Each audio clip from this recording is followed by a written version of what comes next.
इस समय हमारे साथ है एक पॉलिटिकल एनालिसिस्ट और रियलिटी शो जिनको बहुत पसंद आते हैं, तहसीन पूनावाला जी। तहसीन जी, मैं बहुत कम लोगों में देखती हूँ कि आपके जो दोनों चीजों के इंटरेस्ट है वो एकदम बहुत अपोजिट है। कहाँ रियलिटी शोज की पॉलिटिक्स और कहाँ पॉलिटिक्स में एंटरटेनमेंट। नहीं हिना जी, एक्चुअली दोनों चीजें बहुत ऑपोजिट नहीं, बिल्कुल सिमिलर है। आजकल आप हमारे हमारी राजनीति देख लीजिए किस तरह से उसमें एंटरटेनमेंट का माहौल हो गया है, और एंटरटेनमेंट में आपकी दुनिया देख लीजिए किस तरह से पॉलिटिक्स आ गया है। आपका जो एंटरटेनमेंट का दुनिया है वो दोनों तरफ से वो अब बट चुका है। वहां पे इतना पॉलिटिक्स सियासत होती है, और हमारी जो पॉलिटिक्स की दुनिया है वहां पे सिर्फ एंटरटेनमेंट ही एंटरटेनमेंट होता है। आप देखिए किस तरह की बातें और तर्कें रखी जाती है। Yes yes yes, very true very true. लेकिन कहीं आपके ये दोनों इंटरेस्ट क्लैश होते हैं? बिल्कुल नहीं, मुझे बहुत मजा आता है। देखिए लोग कहते हैं कि रियलिटी टीवी जो है ये बहुत बड़ा है। मुझे लगता है रियलिटी टीवी में जो फॉर एग्जांपल जो रियलिटी शोज अभी चल रहे हैं टीवी के ऊपर या ओटीटी पर, वो तो फिर भी 30 मिनट्स डिफर्ड लाइव रहते हैं। हम तो रोज रियलिटी टीवी करते हैं लाइव न्यूज चैनल्स पर, और उसमें there is no chance of editing anything, तो वो तो ज्यादा होता है। हाँ, और उसके बाद जो है उसमें जो बहस होती है, ट्रोलिंग होती है, वो अलग ड्रामा। और उसमें कुछ जो एंकर्स है, एक खास करके एंकर बहुत मशहूर है, अभी आजकल मुंबई में नहीं रहते, कहीं और चले गए वो तो जिस तरह की एक्टिंग करते हैं, अनबिलीवेबल। मुझे लगता है he will give everyone a run for his money. लेकिन तहसीन जी, ये हमेशा देखा गया है कि जो पॉलिटिक्स में लोग होते हैं, रियलिटी शो में उन्हें बुला तो लिया जाता है।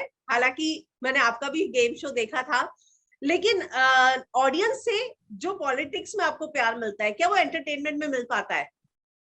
दोनों का ऑडियंस बहुत हाँ, डिवाइडेड है।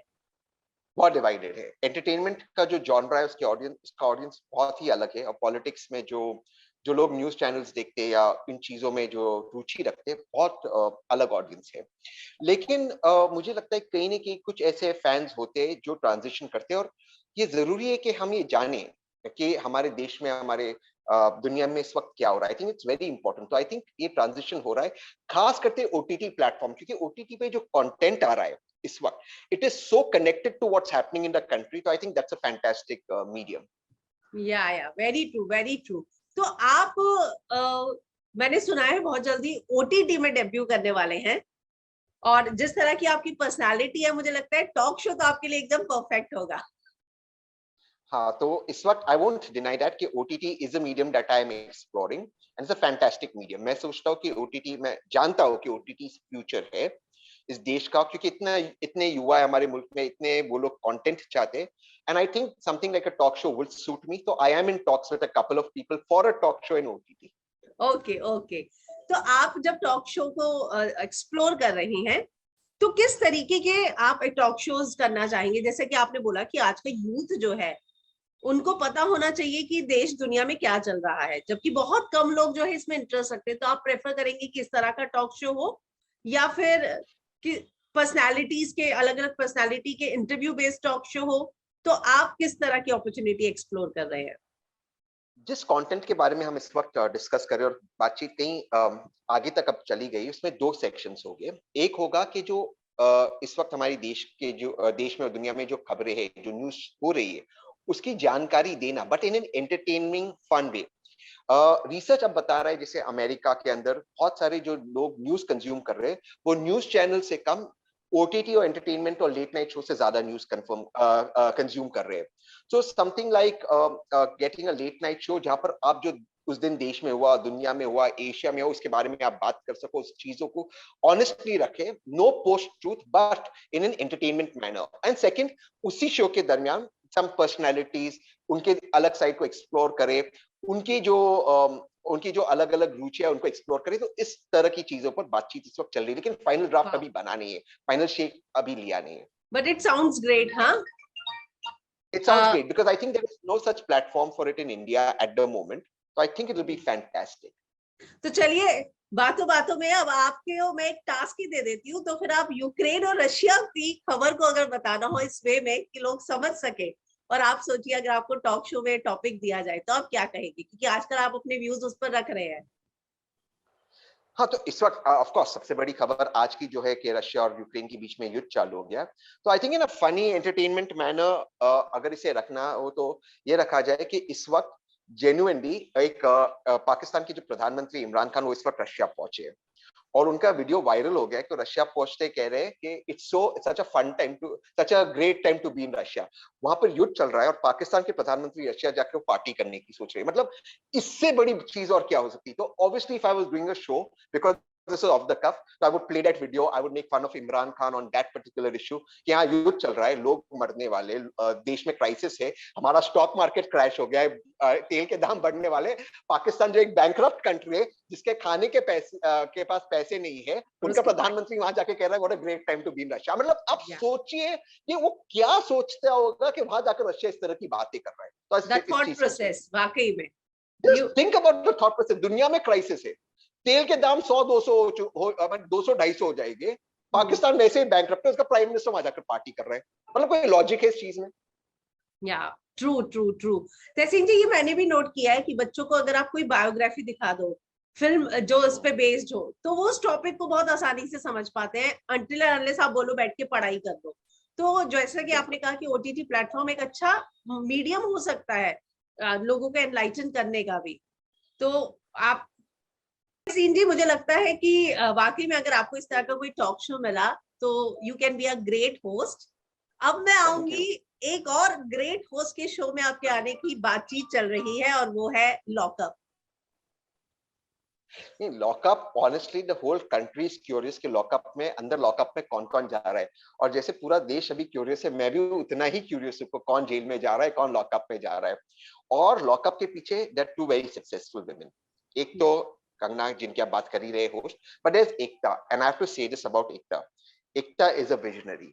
उसने टेलीविजन को ट्रांसफॉर्म किया, चाहे फिर वो हम पांच था, चाहे फिर वो क्यों की सास भी कई कभी बहू थी का शो था, कहानी घर घर की थी, या इस वक्त वो ओटीटी को एक नए लेवल पे ले जाने की कोशिश कर रही है। और उसने ओटीटी में तब कदम रखा जब लोग ओटीटी को इतना इंपॉर्टेंस नहीं दे रहे थे।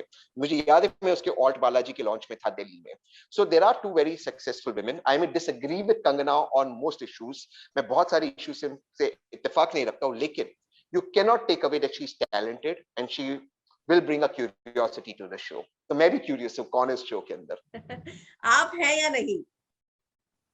मैं खुद क्यूरियस हूँ देखने कौन कौन है इसके अंदर। सारा देश इस वक्त देखना चाहता है कि उस शो में लॉकअप में कौन कौन जा रहा है। तो 3 नाम जो सामने आए हैं, आपको पता ही चल गए होंगे, निशा, मुनव्वर और पूनम पांडे। तो जो लाइनअप है कॉन्टेस्टेंट का, उसको देखते हुए आपकी ओपिनियन क्या है? क्योंकि मिक्स ओपिनियंस है लोगों की। आई थिंक देखिए, अगर एकता ने कुछ किया होगा तो सोच समझ कर ही किया होगा। You have to give credit to Ekta. बाकी ये 3 कंटेस्टेंट्स है, अब पब्लिक के ऊपर है, देखते हो परफॉर्म कैसे करते हो, पब्लिक उनको कितनी सराहती है, पब्लिक उनको किस तरह से पसंद करती है। I think it will be interesting to watch them, but if this is a casting done then I am sure that they have thought through it. Okay. Tehseen ji, जैसा कि आपने कहा कि आपके और कंगना के ओपिनियंस बहुत सारी चीजों पे मैटर, मतलब मैच नहीं होते, डिफरेंस होता है। तो अगर हम ऐसा सोचेंगे आप जाते हैं, तो एक शो के होस्ट का बहुत इम्पैक्ट होता है, एक होल्ड होता है शो पे। तो क्या हम देख सकते हैं कि अगर ऐसा कुछ हुआ तो आपके और उनके क्लैशेस भी देखने को मिलेंगे? हीना जी, ऐसे बच्चा शो में पैदा नहीं जाना हुआ। वाकई में इजी है कि जहां आपको पहले से ही पता है कि होस्ट के साथ मेरे ओपिनियंस मैच बहुत सारी चीजों में नहीं होते हैं? हीना जी, आपका सवाल का मैं एक मुहावरे में जवाब दूंगा। बच्चा पैदा नहीं हुआ और मैंने मुंडन की तैयारी कर दी। मतलब बच्चे तो पैदा होंगे फिर मुंडन के बारे में सोचेंगे। अब शो में क्या होगा उसका उसका पता नहीं, कौन कंटेस्टेंट है, और कंगना के साथ क्या होगा उसके बारे में आप क्या बताऊं मैं। नहीं, बच्चा मैं पैदा इसलिए होंगे पूछ फिर रही मुंडन हूँ के बारे में कि क्या है। जैसे कि आपने कहा ना कि अगर कंगना के साथ बहुत सारी चीजों पे ओपिनियन मैच नहीं होते, तो अगर आपको ऑफर भी आता है, तो क्या ये एक चीज आपको ये करेगी कि नहीं, मतलब होस्ट कौन है, मेरे को जाना चाहिए नहीं जाना चाहिए? मैं उस पॉइंट ऑफ व्यू से जानना चाहती थी कि वो चीजें कहीं आपको ये कर देती है, रोक देती हैं। नहीं नहीं, I just think if and when something has to happen it will play out and I will cross the bridge when I get to it. इसके बारे में मैं ज्यादा नहीं सोचूंगा। और मैं जानता हूँ कि अगर एक और मैं हूं तो दूसरी ओर कंगना है या एकता है या alt Balaji, they will, if hypothetically, अभी तो ऐसी कोई बातें चल नहीं रही, but they will also be fair. So I mean, why should I take stress about something that is going to happen? तहसीन जी, आप बिग बॉस 13 में थे, हमने आपकी जर्नी भी देखी, बहुत सारे लोगों ने पसंद भी की. आपको अपने सीजन की अगर मैं बात कहूँ तो किसके बारे में लगता है कि वाकई में जिसको डिजर्विंग था लेकिन उतना ज्यादा वो अच्छा नहीं कर पाया, इसमें आपको कोई कॉन्टेस्टेंट लगता है? विदाउट डाउट जो अच्छा नहीं कर पाया. और yes. मैं ये बताऊंगा किसने बहुत अच्छा किया और जो शो जीता मेरी सीजन में, सिद्धार्थ. उसके लिए मेरे दिल में एक स्पेशल जगह है. मैं उसे बहुत मिस करता हूँ. He somebody I was close to. Show के बाहर भी हम लोग टच में थे, और there is not week that goes by जब मैं उसके बारे में नहीं सोचता हूँ. हर हफ्ते में उसके बारे में सोच रहा हूँ. बहुत वो मेरे बहुत अजीज था, मैं बहुत उसको क्लोज था, हम लोग बहुत क्लोज थे. और उनके देहांत के कुछ दिन पहले हम लोग चैट कर रहे थे. तो it is something that I miss him every single day. उसके अलावा जिन्होंने अच्छा किया, शो नहीं जीते, और जो मुझे पर्सनली बहुत पसंद है और मैं उनके साथ टच में हूँ, वो है रश्मि देसाई और Devoleena. I really really love them. I think they are fantastic people. Rashmi such a big star, and yeah बहुत अच्छा मुझे लगता है उनके साथ टच में रहते हैं. We are always in touch. So that's how it is. Devoleena के साथ during the second wave भी मैं टच में था. उनकी मम्मी की तबीयत थोड़ी सी ठीक नहीं थी, etc. So we were continuously in touch and we continue to remain in touch. तो सिद्धार्थ की मम्मा से भी आपकी बातचीत होती रहती है? हाँ, मैं गया था उनके घर पे, लंच के लिए भी गया था. इनफैक्ट जब सारे जो फ्यूनरल के बाद जो सारे जो क्रियाक्रम है वो खत्म होने के कुछ दिन बाद, मैं पहला व्यक्ति था उनके घर पे गया था. उनकी सारी फैमिली रुकी थी मेरे लिए, दोनों बहनें, ब्रदर इन लॉ, उनकी मम्मी से भी मुलाकात की. We did lunch the first day. First person to do lunch at that house वो मैं था. आंटी से मुलाकात हुई. और सिद्धार्थ से इसलिए इमोशनल बॉन्ड था क्योंकि बियॉन्ड एंटरटेनमेंट सिद्धार्थ एक बहुत ही अवेयर स्टार था. वो जानता था कि दुनिया में क्या हो रहा है. जैसे आपका पहला प्रश्न था कि ये दो अलग अलग दुनिया है, लेकिन सिद्धार्थ एक ऐसे व्यक्ति थे जो एंटरटेनमेंट की दुनिया को क्रॉस करते रियल वर्ल्ड में क्या हो रहा है, he was very well aware and he had a point of view. तो we stayed in touch and we would discuss things. Lockdown के समय हम लोग टच में थे, and it is something that yeah, and therefore I miss him. मैं उसे बहुत मिस करता हूँ. एक बहुत ही पर्सनल चीज है लेकिन बहुत इस बारे में बात होती है. आपने बोला कि आप पहले व्यक्ति थे जाने वाले, मैं इसलिए आपसे ये जानना चाहूंगी.